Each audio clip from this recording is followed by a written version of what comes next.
This is Autoline Daily, the show dedicated to enthusiasts of the global automotive industry. Thanks to strong sales of its Puma and Explorer electric vehicles, Ford had the highest BEV market share in the UK last month. Its market share was at 9%, about 1.5 percentage points ahead of Audi and Volkswagen. Renault and BYD rounded out the top 5 in BEV market share. Overall, fully electric vehicles accounted for 25% of vehicle sales in the UK in October. And while Ford was number 1 last month, Tesla has the highest BEV share over the last 3 months, but Ford is only 100 units behind Tesla over that period. Speaking of Ford, it just updated the interior of its Transit van. It features a new 8-inch driver display along with a 12-inch center screen, and it's now standard with the Sync 4 infotainment system as well as push-button start. New technology features include a built-in 5G modem, lane keeping assist, automatic emergency braking, and there's new tools to help make fleet operations more efficient.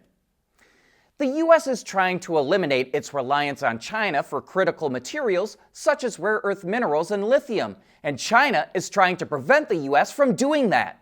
At a congressional hearing in Washington, D.C. yesterday, executives from the materials industry said China manipulated the supply of rare earths to drop the price just as a company called MP Materials was about to launch a refining plant in California. That spooked investors and destroyed the incentive to invest in the California plant. Executives testified that China is also manipulating prices of lithium and other critical materials to scare off investment capital. We'll see what the U.S. Congress does with this testimony, but it sure suggests that tensions between the U.S. and China show no signs of easing up. And that makes this next story all the more interesting. Li Shufu is the founder of Geely Motors, which owns Volvo, Polestar, Zeekr, Lynk & Co., Lotus, Smart, and a handful of other brands. He also controls an automotive electronics company called ECARX Holdings, and he's moving most of its engineering and manufacturing out of China and mainly over to Europe. Li Shufu wants to merge ECARX with another unnamed automotive supplier and get listed on the NASDAQ, which would greatly reduce its Chinese ownership. And he wants to do that because being based in China means the company can't export to the U.S. He'll still have to get through a bunch of regulatory hearings in the U.S. before he can proceed, but it's interesting that a Chinese entrepreneur sees more opportunity for his company in the United States than he does in China. At CSP, we work with OEM engineers across the country on their journeys to lighter, safer, and more eco-friendly vehicles. Learn more at thecsp.com. Over a third of all new Porsches sold around the world are now purely electric, and the company just pulled the wraps off the all-new Cayenne electric. The model will initially launch in 2 trims that offer 1 battery size and comes standard with all-wheel drive. That battery is a newly developed 113 kilowatt-hour pack, which provides up to 642 kilometers, or just under 400 miles of range on the WLTP test cycle. Thanks to the Cayenne's 800-volt architecture, it's able to charge at up to 400 kilowatts, which can charge the battery from 10 to 80% in as little as 16 minutes. And as we reported recently, the model will also have the option for a factory-installed inductive charging system. The more base version of the 2 trims produces 300 kilowatts, or about 400 horsepower from its 2 drive units, and will do 0 to 60 in about 4.7 seconds. While the turbo trim is capable of putting out 850 kilowatts, or about 1,140 horsepower, and going from 0 to 60 in 2.4 seconds. However, it can only put out that much power for 10 seconds at a time, and its normal output is closer to 850 horsepower. Both trims come standard with an air suspension system, but the turbo also comes with a limited slip rear diff and the option for an active suspension system. There's a carbon ceramic brake option for the turbo as well, but most customers probably don't need it. The Cayenne Electric is capable of generating 600 kilowatts during regen braking, and Porsche claims 97% of all braking in everyday driving can be handled by the electric motors. Orders are open now, and the company says it will offer 3 powertrain types in the Cayenne, including ICE, past 2030.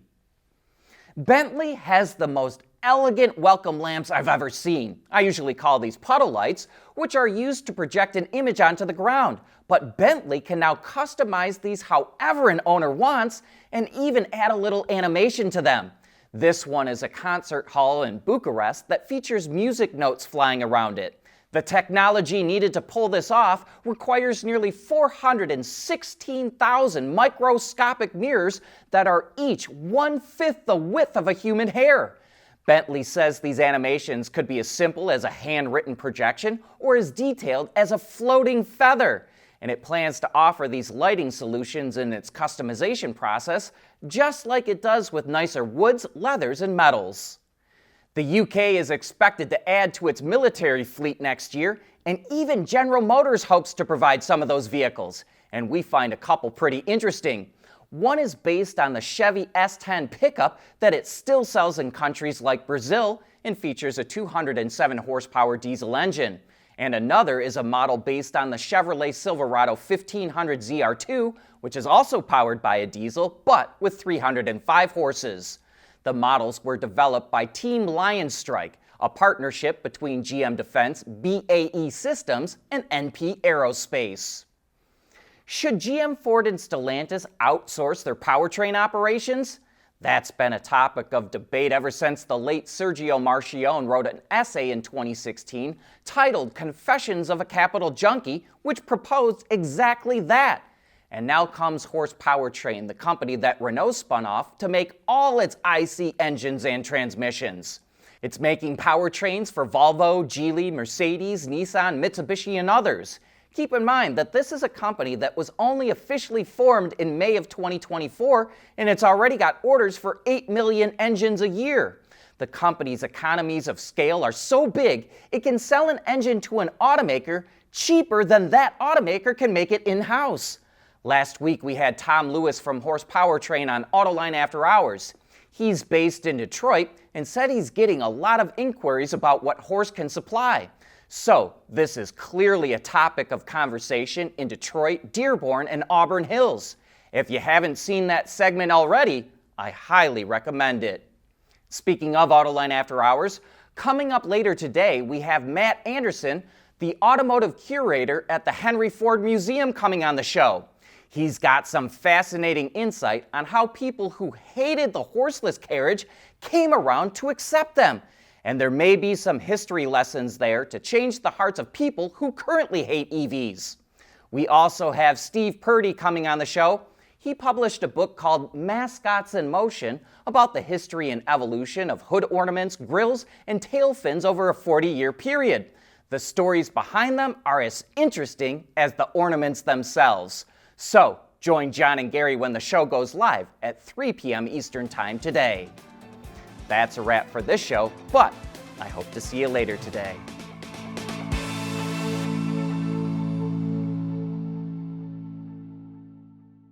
Autoline Daily is brought to you by Alex Partners, when it really matters. CSP, the Composites Solution Partner. Intrepid Control Systems, over-the-air engineering, boost your game. And thanks to the following YouTube and Patreon members.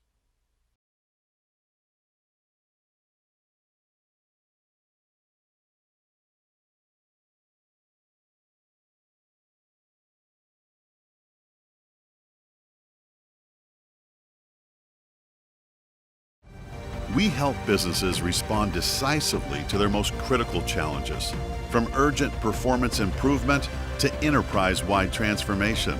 We work across the full value chain, in automotive and in industrials, helping clients navigate disruption, drive innovation, and unlock sustainable growth. Alex Partners, when it really matters.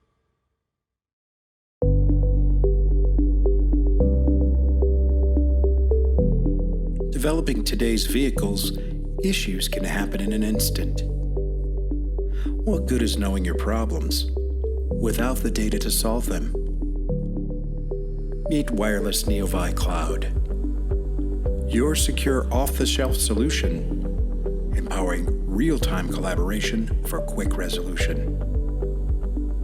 With Wireless Nearby Cloud, your team can prevent issues before they can escalate.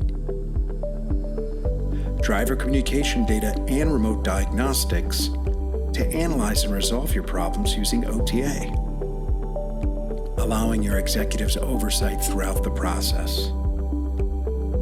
Wireless Nearby Cloud, your vehicle update solution in production and on the road.